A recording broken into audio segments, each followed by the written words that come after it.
नमस्कार मित्रों, history research point पर आप सभी का स्वागत करता हूं। आप सभी का स्वागत है हिस्ट्री रिसर्च पॉइंट पर।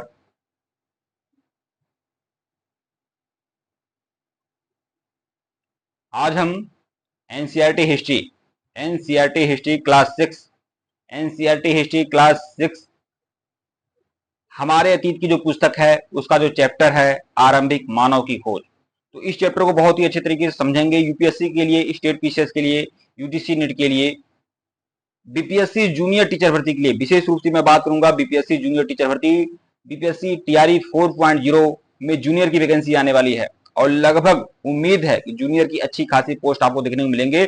लगभग 40 से 45 हजार वैकेंसी आपको केवल जूनियर का देखने को मिलेगा। मतलब क्लास 6 to 8 में पढ़ाने वाले शिक्षकों की भर्ती रहेगी और लगभग कितनी रहेगी? लगभग 40,000। तो इसीलिए जूनियर के लिए आपको क्लास 6, 7, 8 की एनसीईआरटी आपको पढ़नी होगी। तो क्लास 6, 7, 8 अगर एसएसटी सोशल साइंस लेते हैं तो कोई 2 सब्जेक्ट आपको चूज करना होगा। History, geography, political science, economy में कोई 2 सब्जेक्ट चूज करना होगा। तो हम अपने चैनल पर मैं हिस्ट्री का और पॉलिटिकल साइंस का पूरा क्लास, पूरा हैंड रिटेन नोट्स दूंगा, पीपीटी नोट्स दूंगा, लेक्चर्स वीडियो दूंगा। सब कुछ आपको एनसीईआरटी का मटेरियल भी मिलेगा और एनसीईआरटी के अलावा जो सर्वमान्य पुस्तकें हैं उसका समग्र अवलोकन करके सारी टेस्ट सीरीज दूंगा, पूरा हैंड रिटेन नोट्स आपको दूंगा। तो कंप्लीट तैयारी अगर आप लोगों को करनी है, टीजीटी, पीजीटी, जूनियर की कंप्लीट तैयारी जो होगी वह आप लोग कर सकते हैं। और इसकी फीस जो रखी गई है 1499 रुपए रखी गई है। 1499 रुपए में कंप्लीट कोर्स, कंप्लीट मटेरियल आपको मिलेंगे। तो आइए शुरुआत करते हैं बीपीएससी जूनियर टीचर भर्ती के लिए क्लास 6 का आरंभिक मानव की खोज। यह चैप्टर है, बहुत ही बढ़िया बेहतरीन ढंग से हम लोग इसे समझेंगे। ठीक है, आपकी तैयारी बहुत ही अच्छे तरीके से होने वाली है, किसी प्रकार का कोई दुविधा मत पालिए।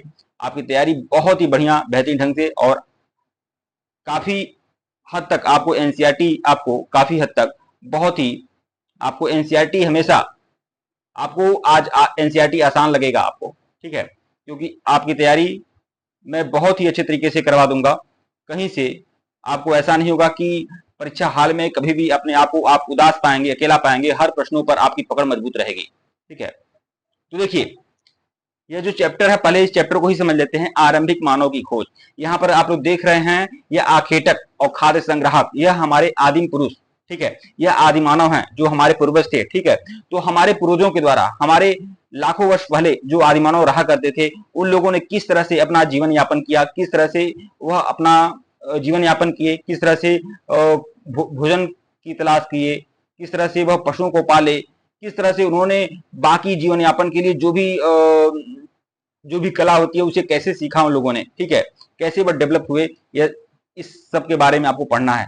ठीक है, कुल मिलाकर आपको पूरा पाषाण काल, मध्य पाषाण काल और नव पाषाण काल में होने वाली महत्वपूर्ण घटनाओं के बारे में देखना है आपको। ठीक है, तो इस चैप्टर का नाम है आरंभिक मानव की खोज, जो प्रागैतिहासिक काल का यह चैप्टर है और इस चैप्टर में बहुत सारी चीजें आपको निकलकर सामने आएंगी। तो देखिए, पहली बात तो आपको बता दूं, जो पाषाणकालीन जो आदमी था, पाषाणकालीन जो मनुष्य था ना, उसका काम क्या था भैया? आज हमें भूख लगती है तो हम क्या करते हैं? रेस्टोरेंट में जाकर खाना खाते हैं, घर पर अच्छा खासा खाना बनाते हैं तो खाते हैं। ठीक है, तो पहले के समय जब पूरा पाषाण काल में जब लोगों को भूख महसूस होता था तो भोजन की तलाश के लिए वह इधर उधर भटकते थे। और भोजन के लिए वो क्या खाते थे? पेड़ों की टहनियों को खाते थे, पौधों को खाते थे, फल को खाते थे, फूल को खाते थे, कंदमूल खाते थे और जंगली जानवरों को भी मारकर खा जाते थे। ठीक है, तो यह थे।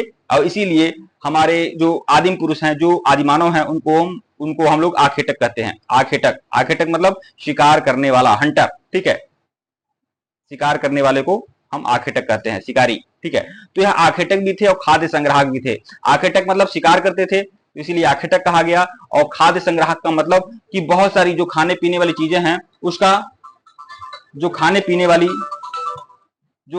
वाली चीजें हैं उसका भी संग्रह वह लोग करते थे। ठीक है, तो इसीलिए इनको आखेटक, खाद्य संग्राहक भी कहा गया इन लोगों को। ठीक है, और हम लोग देखेंगे तो देखिए, तो आखेटक और खाद्य संग्राहक इनको कहा गया। फिर देखिएगा, यह जो आखेटक और खाद्य संग्राहक थे, ये इस महाद्वीप में 20 लाख वर्ष पहले रहते थे। 20 लाख वर्ष पहले। ठीक है, 20 लाख वर्ष पहले रहते थे और इन्हें यह नाम भोजन का इस्तेमाल करने की विधि के आधार पर दिया गया था। तो यह भोजन का इस्तेमाल कैसे करते थे? शिकार करते थे, इसलिए इनको आखेटक कहा गया। शिकार किए हुए चीजों का या कंदमूल, फल फूल का संग्रह करते थे। ठीक है, कि कभी और टाइम खा लेंगे, इसीलिए इसीलिए इनको खाद्य संग्राहक कहा गया। ठीक है, यही सब बातें हैं। एक बात और आपको बता दूं, शुरुआती समय में मनुष्य आज की तरह नहीं रहता था। आज हम लोग घरों में रहते हैं ना, बड़ी बड़ी अट्टालिकाएं होती हैं, उसमें लोग रहते हैं, महलों में रहते हैं, छोटा घर हो या बड़ा घर हो, लेकिन लोग रहते हैं, घर में ही रहते हैं। लेकिन पहले के लोग, बहुत पहले, पूरा पाषाण काल में, मतलब पाषाण काल जो है वह 3 कालखंडों में विभाजित है। पूरा पाषाण काल, मध्य पाषाण काल और नव पाषाण काल, 3 कालखंडों में आपका पूरा पाषाण काल, मध्य पाषाण काल और नव पाषाण काल विभाजित है। उसमें जो सबसे शुरुआती जो चरण है वह है पूरा पाषाण काल का। पूरा पाषाण काल का सबसे शुरुआती चरण है। तो उस समय क्या होता था ना, आदमी एक जगह नहीं रहता था, लोग एक जगह नहीं रहते थे, घर बनाकर नहीं रहते थे। घर बनाकर कब लोग रहने लगे, कब अस्थायी रूप से आदमी, आज आप लोग रहते हैं तो घर पर अस्थायी रूप से रहते हैं ना, आपका कोई एड्रेस रहता है ना, यहाँ हमारा यह एड्रेस है, यहाँ हमारा घर है, यहाँ हम अस्थायी रूप से रहा करते हैं। वो अलग मैटर है कि 2-4-5 दिन के लिए कहीं घूमने निकल गए, कहीं चले गए, उसकी बात अलग है। लेकिन आपका कोई अस्थायी पता है, आप खानाबदोश की तरह नहीं रहते हैं कि आज यहाँ तो कल वहां है ठिकाना, ऐसा कोई बात नहीं है। ठीक है, तो इसीलिए जो शुरुआती समय में आदमी क्या था, वह खानाबदोश की जीवन जीता था, एक जगह से दूसरी जगह भ्रमण करता था। ठीक है, एक जगह टिक कर नहीं रहता था। तो अस्थायी रूप से जो जीवन की शुरुआत कब हुई, कब आदमी एक जगह रहकर टिक कर रहने लगा, तो वह शुरुआत कब हुई थी, तो वह शुरुआत हुई थी जब आदमी खेती करने लगा, जब मनुष्य जाति खेती करने लगा, कृषि कार्य करने लगा, तब मनुष्यों को एक जगह स्थायी रूप से रहना पड़ा। ठीक है, कोई आदमी खानाबदोश का जीवन जीता है, कोई परिवार खानाबदोश का जीवन जीता है और वह कृषि कार्य भी कर ले, यह संभव नहीं है। क्योंकि कृषि कार्य अगर आप करेंगे तो आपको एक जगह टिक कर रहना पड़ेगा। ठीक है, पहले आप बीजों को रोपेंगे, फिर वह बीज बड़े होंगे, फिर उनके खरपतवार को छाटेंगे, उसमें खाद डालेंगे, उसकी सिंचाई करेंगे, वह बड़े होंगे, अनाज की बालियां आएंगी, अनाज की बालियां पकेंगी। ठीक है, उसको फिर उसकी कटाई करेंगे, उसको उसको अलग, मतलब भूसे को अलग करेंगे, फिर खेत जोतेंगे, फिर दूसरी फसल बोएंगे। इस तरह से क्या होगा, इसमें 5-6 महीना का टाइम व्यतीत हो जाएगा आपका। और इस तरह से एक फसल बोने के बाद, गेहूं बोने के बाद धान बोएंगे, धान बोने के बाद मक्का बोएंगे, आलू बोएंगे, प्याज बोएंगे, जो भी हो, फल फूल सब्जियां आप बोएंगे, तो एक जगह रहना पड़ेगा भैया, एक जगह रहना पड़ेगा। तो जब मनुष्य जाति कृषि कार्य करने लगी, तब वह स्थायी रूप से रहने लगी। ठीक है, तो देखिए यहां पर मैं आपको बता दूं, एक स्थान से दूसरे स्थान पर जाने का कारण, मतलब कब आदमी एक स्थान से दूसरे स्थान पर जाता था, तो इसके पीछे का रीजन क्या था भैया, रीजन क्या था। तो देखिए पहली बात बता दूं आपको, भोजन की तलाश में उन्हें एक स्थान से दूसरे स्थान पर जाना पड़ता था, भोजन की तलाश में। और उनका भोजन क्या होता था यार, पेड़ पौधे, पत्तियां, फल फूल, ठीक है, और भेड़ बकरी, जो भी जंगली जानवर हैं उनका मांस, यही तो उनका भोजन होता था। तो जैसे एक जगह के फल फूल पत्तियां सब्जियां खा लिया अगर आदिमानव, तो वहां का संसाधन समाप्त हो गया, तो वह दूसरी जगह जाते थे, वहां का खाते थे। ठीक है, फिर तीसरी जगह जाते थे, वहां का खाते थे। तो ऐसे कर करके वह भोजन की तलाश में एक जगह से दूसरी जगह भटकते थे। कभी कभी वह शिकार की तलाश में भी एक जगह से दूसरी जगह भटकते थे, क्योंकि नॉनवेज वह खाते थे। ठीक है, आज भी लोग खाते हैं। ठीक है, तो देखिए भोजन की तलाश में उन्हें एक स्थान से दूसरे स्थान पर जाना पड़ता था। ठीक है, फिर देखिए चारा की तलाश में या जानवरों का शिकार करते हुए एक स्थान से दूसरे स्थान पर जाना होता था। चारा की तलाश में या जानवरों का शिकार करते हुए भी एक स्थान से दूसरे स्थान पर जाना पड़ता था। फिर देखिए अलग अलग मौसम में फल की तलाश में या पानी की तलाश में भी एक जगह से दूसरी जगह लोग जाते थे, मतलब खानाबदोश जीवन जीते थे। फिर देखिएगा इन लोगों ने काम करने के लिए पत्थरों, लकड़ियों और हड्डियों के औजार बनाए थे। ठीक है, काम करने के लिए किसका औजार बनाते थे, पत्थरों का, लकड़ियों का और हड्डियों का भी के औजार भी बनाते थे ये लोग। ठीक है, आगे देखिएगा पूरा स्थल क्या है भैया, मैं बता दूं आपका, पाषाण काल की, पाषाण काल के जो भी महत्वपूर्ण चीजें मिली हैं, जो भी पाषाण काल का धरोहर मिला है, तो जिस स्थान पर मिला है जहां आदमी रहता था, मतलब पूरा पाषाण काल, मध्य पाषाण काल, नव पाषाण काल, जो 3 बड़े कालखंड हैं पाषाण काल के, तो पूरा पाषाण काल, मध्य पाषाण काल, नव पाषाण काल के साक्ष्य जिन जगहों पर मिले हैं, उन्हीं जगहों को हम क्या बोलते हैं, पूरा स्थल बोलते हैं। और वहां पर कैसा साक्ष्य मिला है, वहां आदिमानव के द्वारा जो बर्तन यूज किए जाते थे उसका साक्ष्य मिला है। आदिमानव जिस घर में रहते थे उसका साक्ष्य मिला। घर क्या होता था, घर गुफाएं ही होती थी। ठीक है, उसका साक्ष्य मिला है। आदिमानव जो औजार हथियार उपकरण का प्रयोग करता था ना, ठीक है, वो उसका साक्ष्य मिला है। अब औजार में कैसे कैसे औजार होते थे भैया, औजार कैसे होते थे, आज की तरह पिस्टल थोड़ी होता था। ठीक है, आज की तरह जो अत्याधुनिक हथियार ऐसे नहीं होते थे। तो आज की तरह कैसा मतलब उस समय कैसा औजार होता था, पत्थरों का ही औजार होता था भाई, पाषाण का, पत्थरों का ही औजार बनाते थे। जो भी कुछ बनाते थे, पत्थरों की तीर बनाते थे, तीर का नोक जो यूज करते थे वह पत्थर का यूज करते थे। फिर भाले भी बनाए जाते थे, गणासी बनाए जाते थे, कुल्हाड़ी बनाया जाता था। जो भी बनाया जाता था वह कैसे बनाया जाता था, पत्थरों का बनाया जाता था। इसीलिए इस कालखंड को हम पूरा पाषाण काल कहते हैं, क्योंकि जो भी औजार बनाए जाते थे वह पत्थरों के बनाए जाते थे, मीटर का नहीं था कुछ। ठीक है, तो देखिए पूरा स्थल के बारे में देखिए। पुरास्थल उस स्थान को कहते हैं जहां औजार, बर्तन और इमारतें जैसी वस्तुओं के अवशेष मिले हैं। भैया एक बात और आपको बता दूं, पढ़ाएंगे नहीं, पढ़ाने का काम नहीं है मेरा, हम घोल कर पिला देंगे आपको, पूरी तरह से घोल कर पिला देंगे, आपका कुछ भी नहीं छूटेगा। टीजीटी के लिए, पीजीटी के लिए, जूनियर के लिए कंप्लीट तैयारी, क्लास 6 to 12 की पूरी एनसीईआरटी हैंड रिटेन नोट्स दूंगा, पीपीटी नोट्स दूंगा, लेक्चर्स वीडियो दूंगा, टेस्ट सीरीज दूंगा। टेस्ट सीरीज में दूंगा 2500 क्वेश्चन की मास्टर टेस्ट सीरीज दूंगा, वहां से सारे के सारे प्रश्न आपको देखने को मिलेंगे। ठीक है, और लगभग 1 ईयर सब्सक्रिप्शन के साथ दूंगा आपका। तो जो लोग हमारे कोर्स को ज्वाइन करना चाहते हैं, हमारे ऑफिशियल व्हाट्सएप नंबर पर मैसेज कर सकते हैं। ऑफिशियल व्हाट्सएप नंबर डिस्क्रिप्शन में है, यहां पर भी शो हो रहा है, ऊपर शो हो रहा है, आप लोग मैसेज कर सकते हैं। फिर देखिएगा भीमबेटका। देखिए भीमबेटका क्या है भैया, एक बात आपको बता दें, भीमबेटका, ये भीमबेटका है कहाँ? भीमबेटका जो है ये देखिए कहाँ है, पहले यहाँ बता रहा है आपको। यह जो भीमबेटका है ना, यह गुफा है, भीमबेटका की गुफा है, बहुत ही ज्यादा महत्वपूर्ण है। क्लास 6 में है ये भीमबेटका की गुफा के बारे में। आगे आप क्लास 6, 7, 8, 9, 10, 11, 12 जब आप तैयारी करेंगे ना, कंपटीशन की तैयारी करेंगे, तभी आप भीमबेटका के बारे में बहुत ही अच्छे तरीके से विस्तार से समझ सकेंगे। अभी यह जान लीजिए, यह जो है यह पाषाण कालीन स्थल है भीमबेटका, जो मध्य प्रदेश के रायसेन जिला में है। और यह भीमबेटका की जो गुफा है, दरअसल जानते हैं आज हम लोग कहाँ रहते हैं? आज हम लोग अपने घर पे रहते हैं ना, घर में रहते हैं। घर जो बनता है कैसे बनता है? कंक्रीट से बनता है, बालू से बनता है, सीमेंट से बनता है, छड़ से बनता है। घर को पेंट किया जाता है, पेंट पॉलिश किया जाता है, मार्बल लगाते हैं लोग, टाइल लगाते हैं, तो इस तरह से घर बनता है। घर के ऊपर भी घर बनता है, 2 मंजिला, 3 मंजिला, 4 मंजिला, इस तरह से हम लोग एक बने बनाए मकान में रहते हैं। ठीक है, घर में रहते हैं। अब आदिमानव के पास कैसा घर था? आदिमानव भी घर में रहता था, लेकिन उसका घर जो था प्राकृतिक घर था। जो पहाड़ों की पर्वतों की कंदराएं होती थी, जो पहाड़ों पर्वतों में जो गुफाएं होती थी, वही आदिमानव का घर होता था। और यह मैं आपको बता दूं, ये जो भीमबेटका गुफा है ये मध्य प्रदेश में है, और यहाँ पर आदमी रहते थे भैया। और देखिए हम किसी भी घर में अगर आप लोग रहेंगे तो कितने लोग रहेंगे, मतलब कितने साल तक रह सकते हैं? 50, 100, 200, 300, यही है ना। आमतौर पर आप आसपास पता करिएगा कि कौन सा ऐसा घर है जो एक लंबे समय से लोग वहां पे रह रहे हैं। ठीक है, तब आप समझ पाएंगे कि एक घर को भी एक कहा जाता है ना कि भवन जो होता है, जो मकान भी होता है ना, वह एक 100 साल से ज्यादा लोगों को बर्दाश्त नहीं कर पाता है।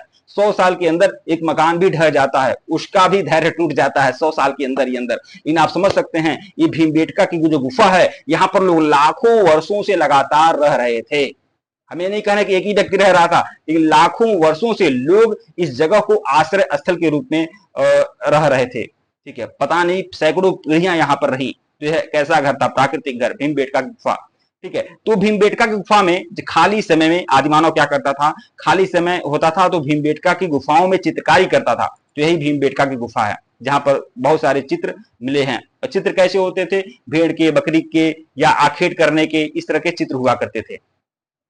भीमबेटका का नाम भीमबेटका क्यों है? क्योंकि यह माना जाता है कि महाभारत काल में महाबली भीम यहाँ पर विश्राम किए थे। महाबली भीम यहाँ पर बैठे हुए थे, इसीलिए इस जगह का नाम भीमबेटका पड़ गया। ठीक है, मैं शायद बहुत ज्यादा समझा दे रहा हूं, इतना समझाने की आवश्यकता नहीं है, लेकिन समझाने की आवश्यकता है भैया। ठीक है, जब तक माइंड मैपिंग आप नहीं करेंगे तब तक आप समझ नहीं पाएंगे। हमने गुफाओं के बारे में बताया है ना, भीमबेटका की गुफा, तो एक और गुफा है ना, इसके बारे में भी ध्यान में रखिएगा, कुरनूल की गुफा। ठीक है, कुरनूल की गुफा है, और यह कुरनूल की गुफा देखिए। अब यहाँ क्या मिला है? भीमबेटका की गुफा में क्या मिला है? चित्रकारी मिली है प्राकृतिक रंगों से।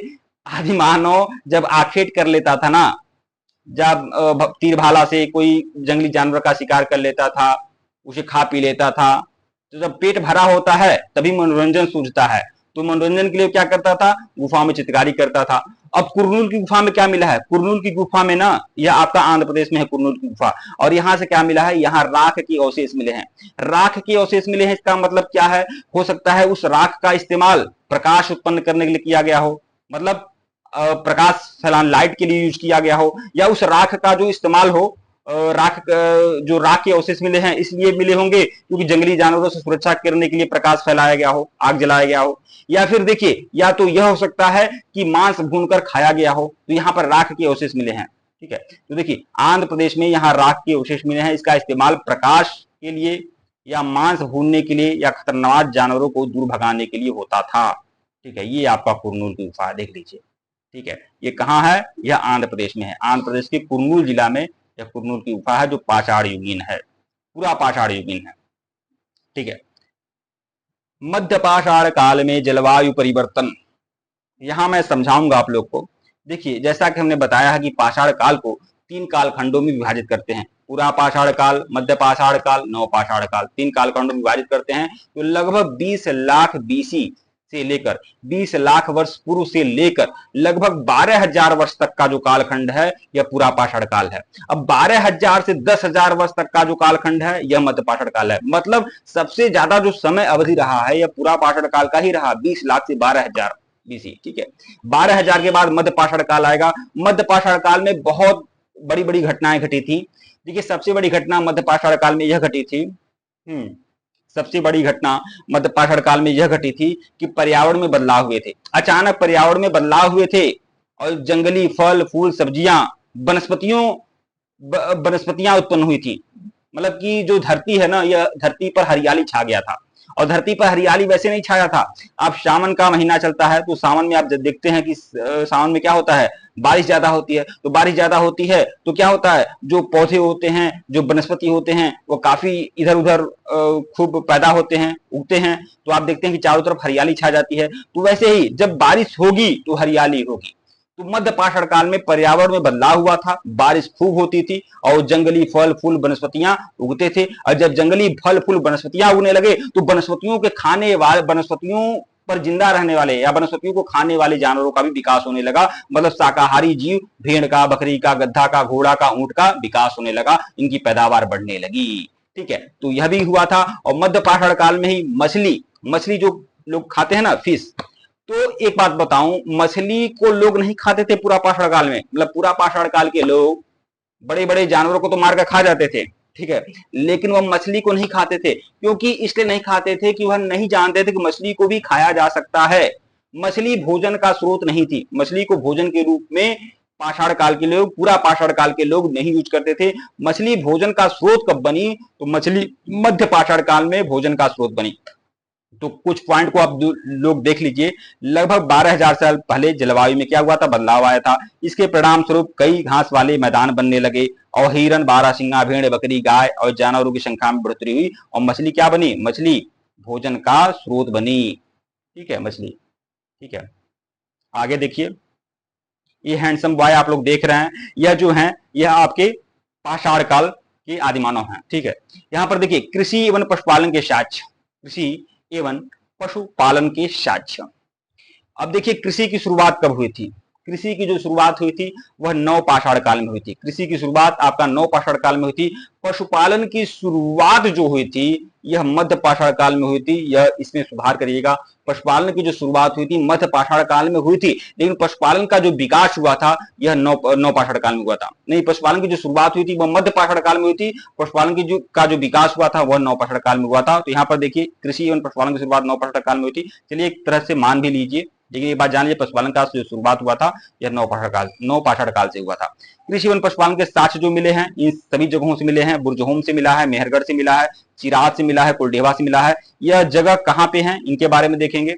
देखिए बुरजहोम जो है जम्मू कश्मीर में है, ठीक है। मेहरगढ़ जो है पाकिस्तान में है। चिराद जो है बिहार में। बिहार के किस जिला में चिराद है? तो सारण जिला में। सारण जिला में आपका चिराद है, ठीक है। फिर देखिए उत्तर प्रदेश के कुलडेहवा में भी कृषि और पशुपालन के साक्ष्य मिले हैं। असम के दार्जिलिंग हेडिंग में भी कृषि और पशुपालन के साक्ष्य मिले हैं। मतलब नव पाषाण कालीन स्थल है बुरजहोम, मेहरगढ़, चिराद, कुलडेहवा और दार्जिलिंग हेडिंग, ठीक है। पढ़ाऊंगा नहीं, घोल कर पिला दूंगा, कुछ भी नहीं छूटेगा आपका। बहुत ही बढ़िया बेहतरीन ढंग से आपकी तैयारी होगी। जूनियर के लिए, टीजीटी के लिए और पीजीटी के लिए आपको कहीं भी भटकने की जरूरत नहीं रहेगी। पूरा का पूरा मटेरियल दिया जाएगा। जो लोग गंभीर हैं, सीरियस हैं, हमारे साथ जुड़ना चाहते हैं, हमारे ऑफिशियल व्हाट्सएप नंबर पर मैसेज करते हैं। ऑफिशियल व्हाट्सएप नंबर डिस्क्रिप्शन में है, ऊपर भी शो हो रहा है, आप लोग मैसेज कर लीजिएगा। ठीक है, आगे देखिएगा बुर्ज होम, यही बुर्ज होम जिसके बारे में बताया हूं, तो थोड़ा सा आप बुर्ज होम के बारे में जरूर ध्यान रखिए। देखिए बुर्ज होम, बुर्ज होम का शाब्दिक अर्थ क्या है भैया, बुर्ज होम का मतलब क्या है, तो बुर्ज होम का मतलब होता है जन्म स्थान। बुर्ज होम का मतलब क्या होता है, जन्म स्थान होता है बुर्ज होम का। ठीक है, बुर्ज होम का मतलब होता है, शाब्दिक अर्थ क्या होता है बुर्ज होम का, बुर्ज होम का मतलब होता है जन्म स्थान, मतलब स्थानीय भाषा में इसका मतलब जन्म स्थान होता है। बुर्ज होम जो है कश्मीर में है, जम्मू कश्मीर में है बुर्ज होम।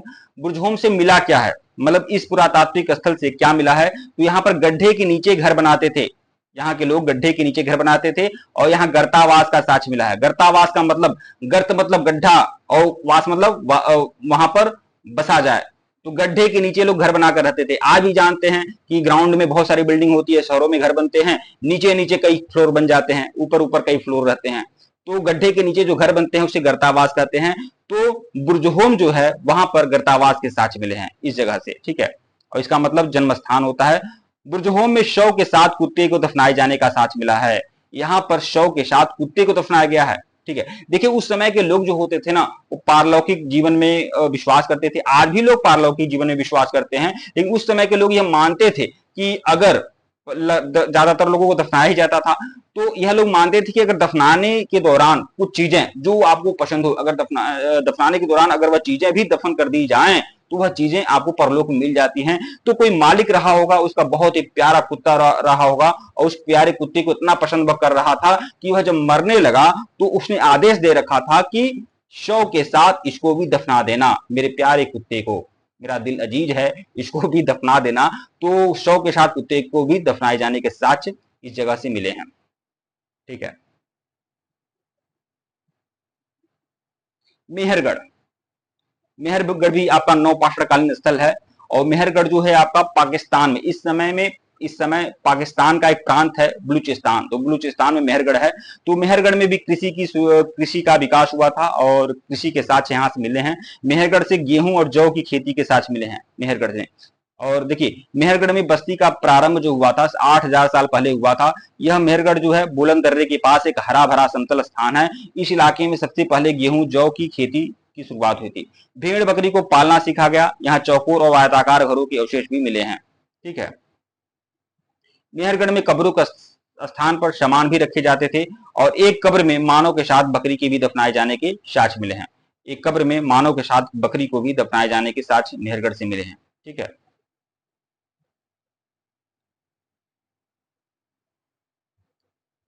आगे देखिएगा,